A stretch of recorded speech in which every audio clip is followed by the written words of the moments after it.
Earlier this year, we discussed on the Wealthability Show how the wealth transfer might affect the whole idea of capitalism, given who it's being transferred to. Since then, we've had an election in the United States, and we have seemingly a very capitalistic president and cabinet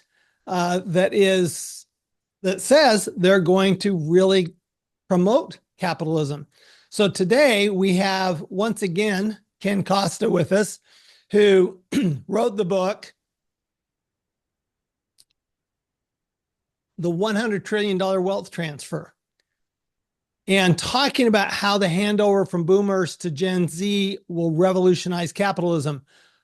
And we had a very different conversation, I think, than we're going to have today. So I want to update it, given all of the seemingly changes in the demographics of who voted for whom during this election.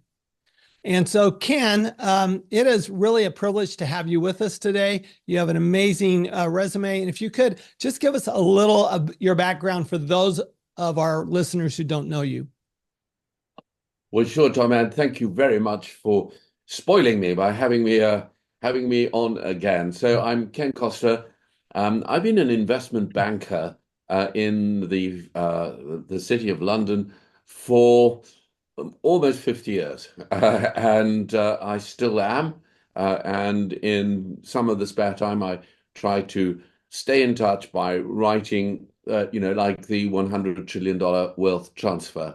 And I'm fascinated and really interested by the way in which the generations are either going to clash or the generations are going to cooperate, because it's an incredibly important part of this next generation, because there is such a huge transfer of wealth that is taking place at the moment. That's what makes it so hot a topic. I'm very happy to try and comment on it is absolutely a hot topic. And when we spoke a few months ago, Ken, you were talking about, and you talk about this in your book, about how the millennials and the Gen Zers, they see the world differently than the baby boomers. And the transfer is going from the baby boomers to, as I believe you call them, the Zillennials, the Gen Zers and the millennials. During that time period, though, back when we first spoke, President Biden and Vice President Harris were running again, okay, before President Biden dropped out. Sure. The last 4 years in the U.S. have been very progressive from a historical viewpoint. A lot of progressive policies have been enacted, some pretty heavy progressive legislation when it comes to the climate was enacted in 2022.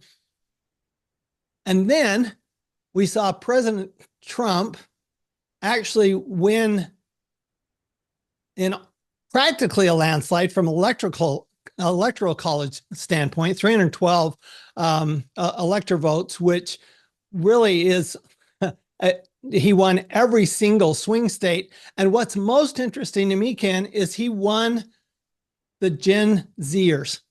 Yes. That's who he won. And he ran on a campaign of smaller government and capitalism. So how do you explain that? I mean, I get the millennials, I think they voted largely for Vice President Harris. But how do you reconcile your concepts in $100 trillion wealth transfer, where you think that their view of capitalism is going to be very much affected by climate change, by social policy, et cetera, when what we've seen was, really a swing back, it seems like, to capitalism. So I'd love your comments on what the election says about this wealth transfer. Sure. Well, it's a great question. And I want to put the election in the context. The context of the election is that globally, there has been this year the rejection elections, where almost in major countries, The United Kingdom, classic example as well. France, to a certain extent in India, as well, of the major economies. What has happened is that there's been a rejection of the elite group that has been running those countries up to now. So we need to be able to say, look, the elections, and particularly in the US, they're landslides, as they were in the UK. We've had a landslide, but we've gone completely to the left. Right. In the US, you've gone to the right. And so the question we are trying to untangle is there just this general feeling, and particularly amongst Gen Z, as well as the millennial group, of a total reaction against that which is institutionalized, which is corporate, which is Washington consensus, which was, simply Westminster consensus sitting here.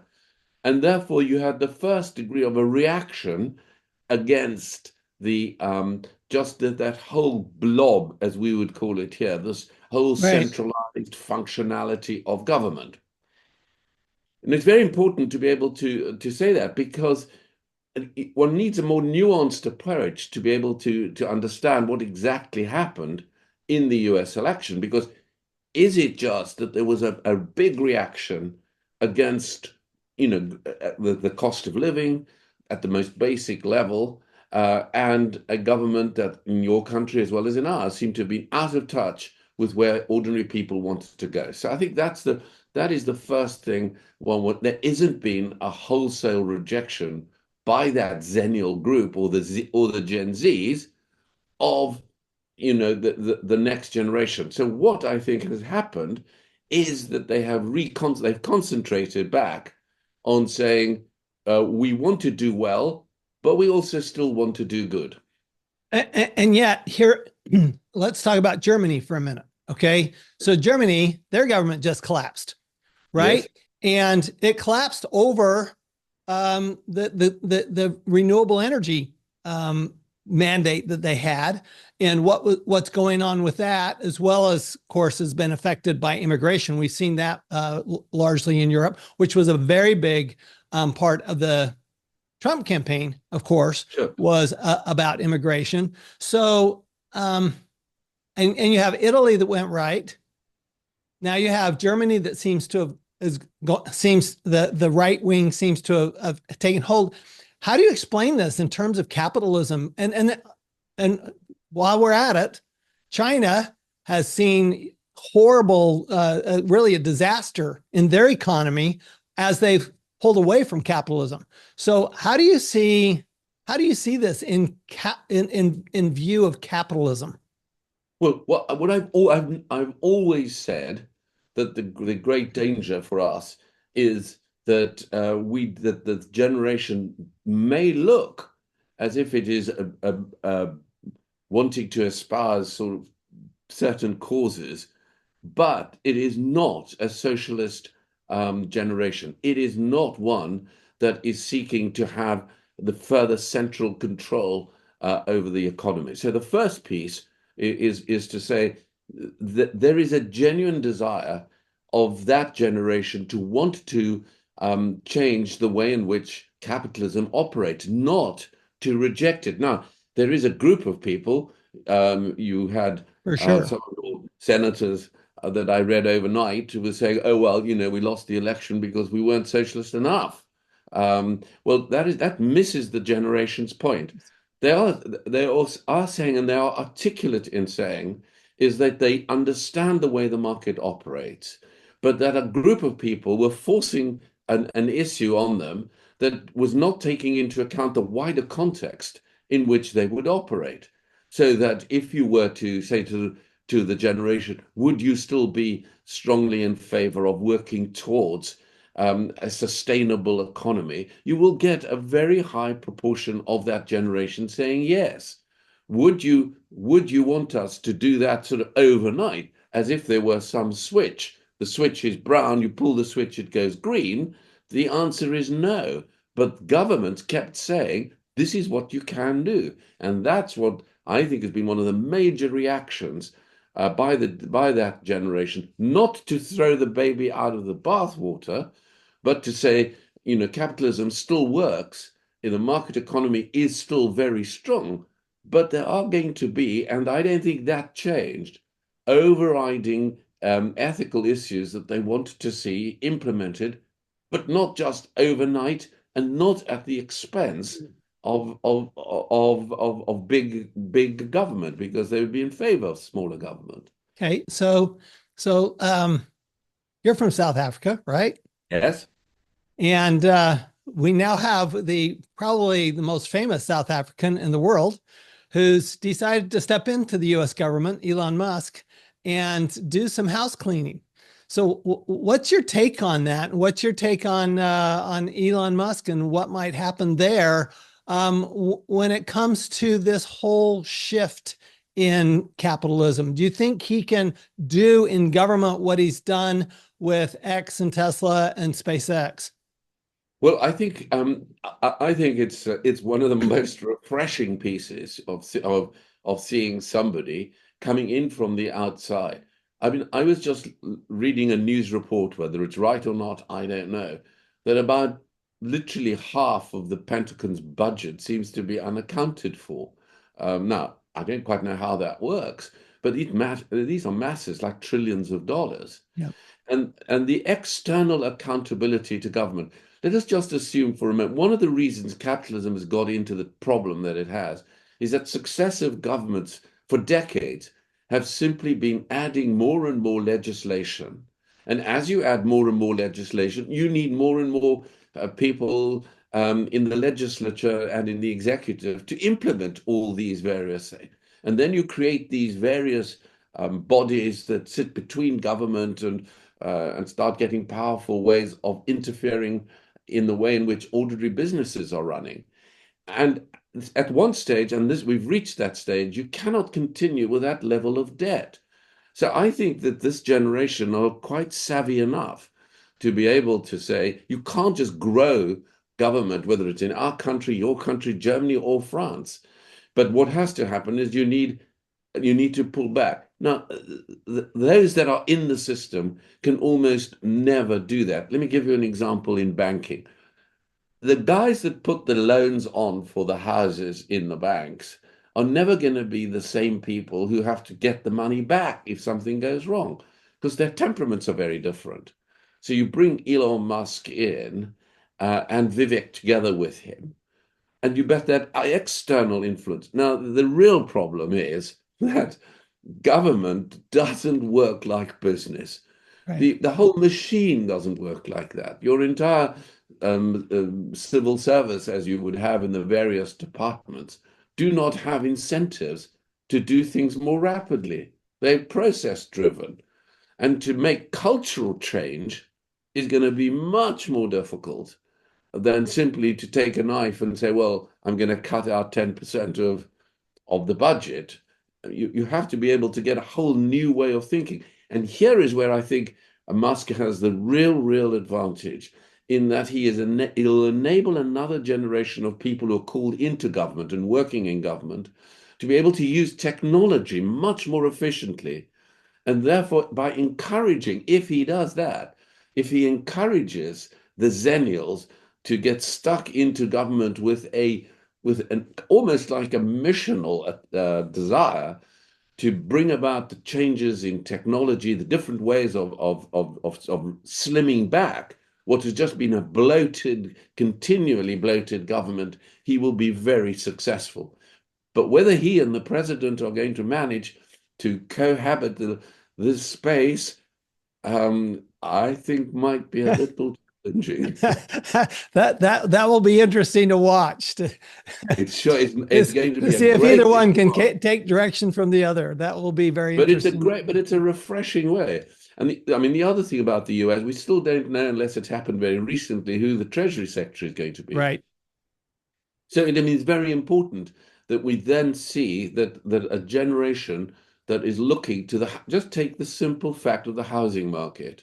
It is still Gen Z, Zillennials, they are still struggling to get Right. onto the housing market. And we've discussed this before. The bank, the biggest lender to this group of people is not the Bank of America, but it's BOMAD, the bank of mum and dad. And because of this huge wealth transfer, they are going to be the ones that are now trying to get into a new position of power, a new position of having a stake in the economy. And that, I think, President Trump will be able to achieve, because he said that's what he wants to do. So, what do you think? What do you think the Zillennials, as you call them, what do you think they'll do with this $100 trillion? Where do you think they'll put it? Will they put it into, historically it's gone into a house and then it's gone into the stock market. Do you think they will continue to do that? Or do you think they'll actually be more capitalistic in that it will go into starting new businesses because it's so much easier to start a business? Well, I think, again, I think, they are not abandoning a capitalism, they're revolutionizing it. They're changing the fundamental ways in which, and I think they're bringing it closer to where it was originally meant to be. The only problem about it is we have got to be sure that they don't think that it can happen by some larger state handing it out and creating it, because governments can't create jobs. Only the private sector can. And that's the encouraging part of the US election. But where will they put their money? Yes, they will want to put it into a home. I think that's an instinct of a community living together, is that as you grow up, you want to be in your own home with, your family and growing together. So that, I think, will remain. However, cryptocurrency, which of course, in a sense, is a defiance. And this is what's so interesting about the president, is that a generation has become distrusting of, as we discussed, that big Washington-based financial colossus, and of course the fiat currency, the dollar. And they're looking for alternatives that can sort of smash through it. So I think they'll invest in crypto. You've already seen that first bit, but we've only just started in that way. Secondly, they'll be much more active in artificial intelligence, and therefore, because they're not afraid of what generative artificial intelligence will be able to produce. But it's going to fundamentally change the way in which we look at the world, the way in which we look at work, the way in which we reward people who are not able to be part of this changed world. But they'll be equipped to make that work, to create new jobs, to be more creative. And therefore, that's part of that great change that I think capitalism, which has grown fat and flabby and not fit for purpose, will be able to become much more fit for purpose for the next generation. Interesting. So you think they'll actually be more efficient because they won't rely on the big institutions? Yes, and because not even rely on them, they just don't trust them. You can see. I mean, there are real issues for us in the financial market. One of the issues is the gamification of finance. It's a generation that has grown up on the gaming. I mean, Right. everybody's got a gaming console. So what's happening now is people are offering you can buy a very small fraction of an Apple or an Amazon or an Nvidia share on an app, and it goes up by, I don't know, a few cents. And suddenly your app starts flashing and saying, Nvidia's gone up again. Would you like to buy some more? And so it becomes a game, or lights start shining up when balancing your interest, or the latest reports that have come out. Now, regulators are themselves concerned that finance can't become a casino. So I think there are going to have to be some limits on restraining some of that excitement over the artificial intelligence companies that are Microsoft and whatever it are, and the way in which finance is being gamified. Well, we've seen this. The strength of it, one last point on it, the strength of it is that finance is being democratized.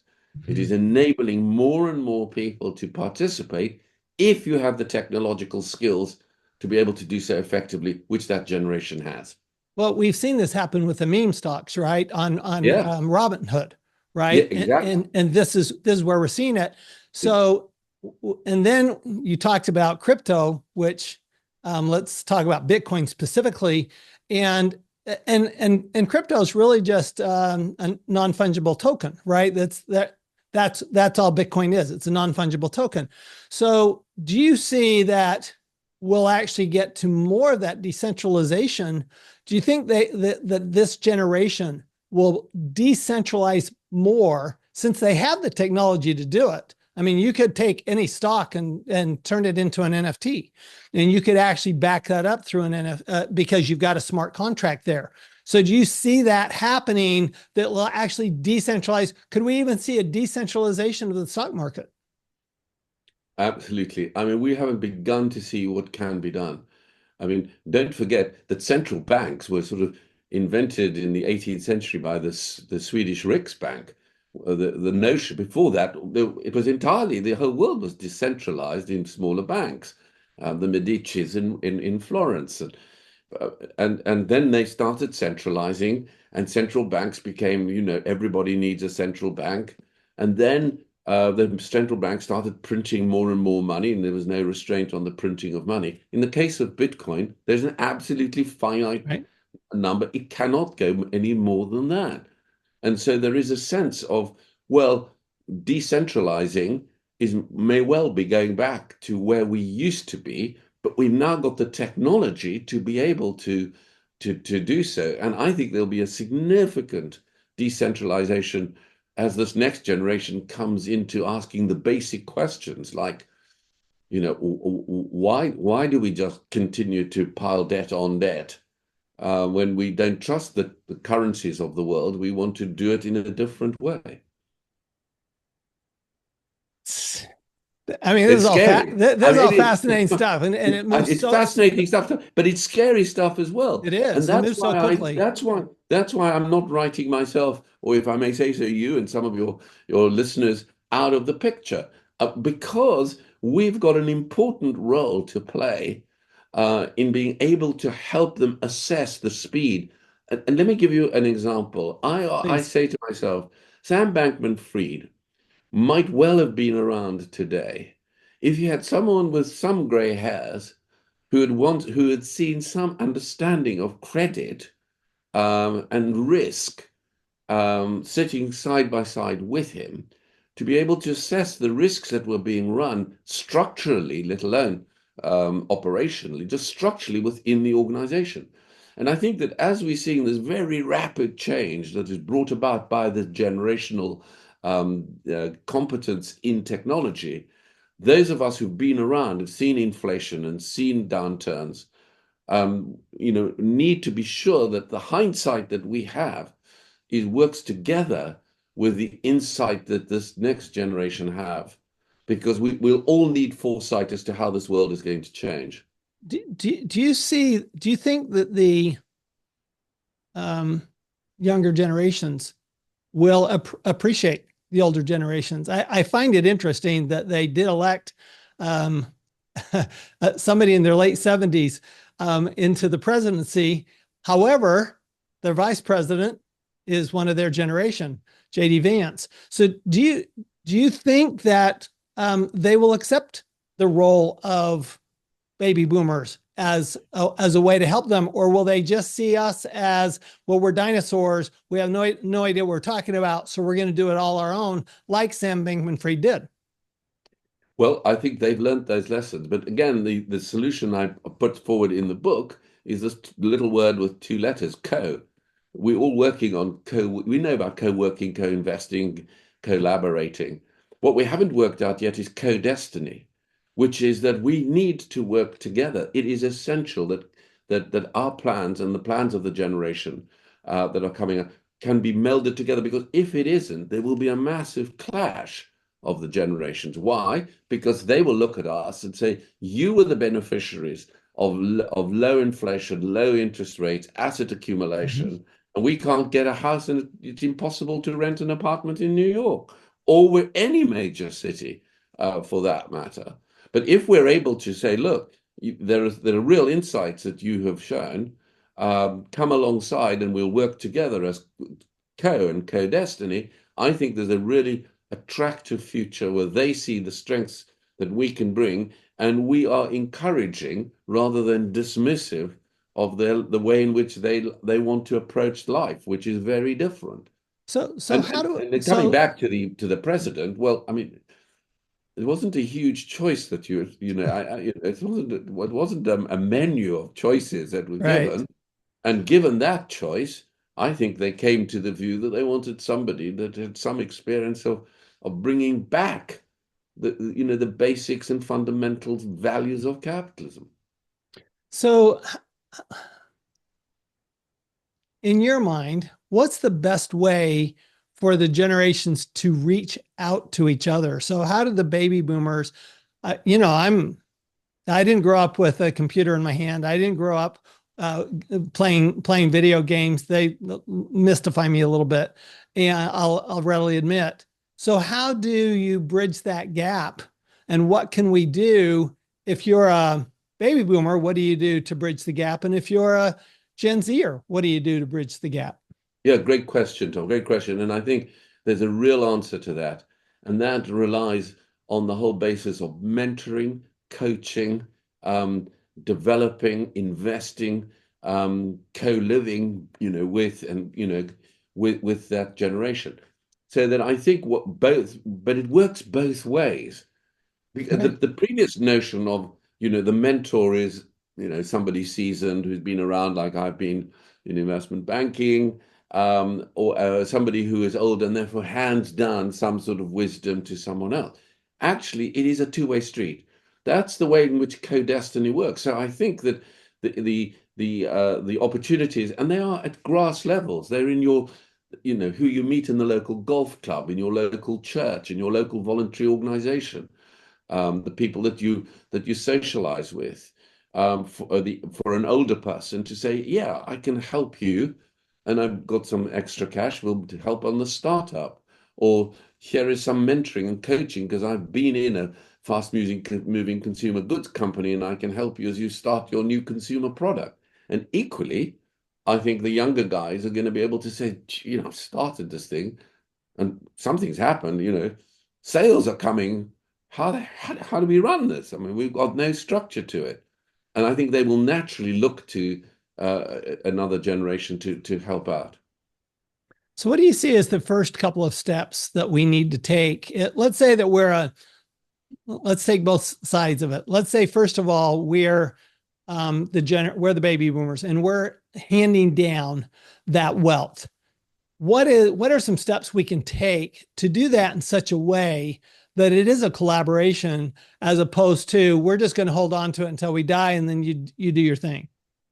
I think the first thing is to realize that actually you want to use it productively.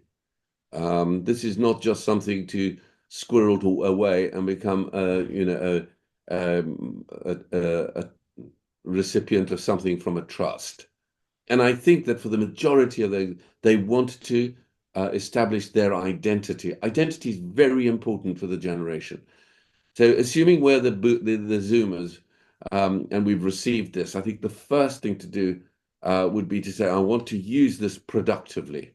I therefore want to use what I've got either in a startup or in an investment that will grow, that will create employment, that will create new apps, new ways of technology, sort of strengthening the economy. So productivity, I think, would be the most important thing for the recipient. If you switch the roles and you say, well, I'm the boomer and I see this happening, I would want to say, listen, I've learned one or two things along this road, and I can help out by helping you encourage in your drive for new productivity. So don't just leave it idle there. And therefore, I think we should volunteer, be prepared to. Quite a lot of our age group are sort of slightly fearful of suggesting, well, I don't really know how this whole technology works, and I'm not so sure that I can. Well, you're not being asked to discover the new app. You are being asked to say, what did you learn about the way in which you grow a company, the way in which risk is apportioned. That's what you're being asked. Whereas on the other side, the guy saying, well, the way you would well, why are you insuring your car for a whole year when you only drive it for a few hours? Here's an app that will get you your insurance for the time that you drive your car. Now that then explodes, and somebody says, "Well, now what do I do now?" And that's where the structure becomes important, and every small company becomes a middle-sized company with real issues that have to be dealt with. That's a two-way flow, and it's very exciting. Well, it's very exciting that we have this opportunity. My son, who's a millennial, sees the generation gap, and he's actually worried we'll live too. He's a little worried we'll live so long that we could live. Baby boomers could live well into their hundreds, given what's going on with medical technology now. So he literally is concerned about that generation gap getting bigger.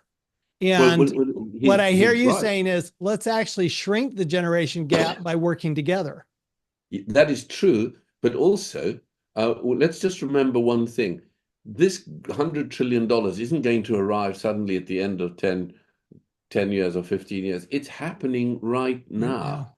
Yeah. And therefore, people that are doing wealth management and wealth planning as you're doing so well are going to have to start working on the basis of the whole issue. How much do I need if I were to live to much longer that your son is worried about? He would still find that there's something in excess that I can invest alongside and therefore participate to some extent. The risk is high, of course, but I can take a greater risk of the new startups, of the new ways of co-investing. And in that way, be able to achieve both ends, to both live well for a longer period, but without sort of having the next generation, when they're going to die, when we're going to get something out of it. That's awesome. The book is The $100 Trillion Wealth Transfer, How the Handover from Boomers to Gen Z Will Revolutionize Capitalism. We've been with Ken Costa, the author. And thank you, Ken, for being with us again. And remember, everyone, that as we cooperate, I will tell you, I have two business partners, both of whom are millennials. And it's really a privilege. It's a thrill to watch them and the way their minds work, because they're very different. They grew up differently. They had different technology, and their minds work differently, which is a great opportunity, I think, for us. A great opportunity for us to mentor, but a great opportunity for us to learn at the same time. And of course, when we do that, we always make way more money and pay way less tax. So we'll see you next time on the Wealthability Show. This podcast is a presentation of Rich Dad Media Network.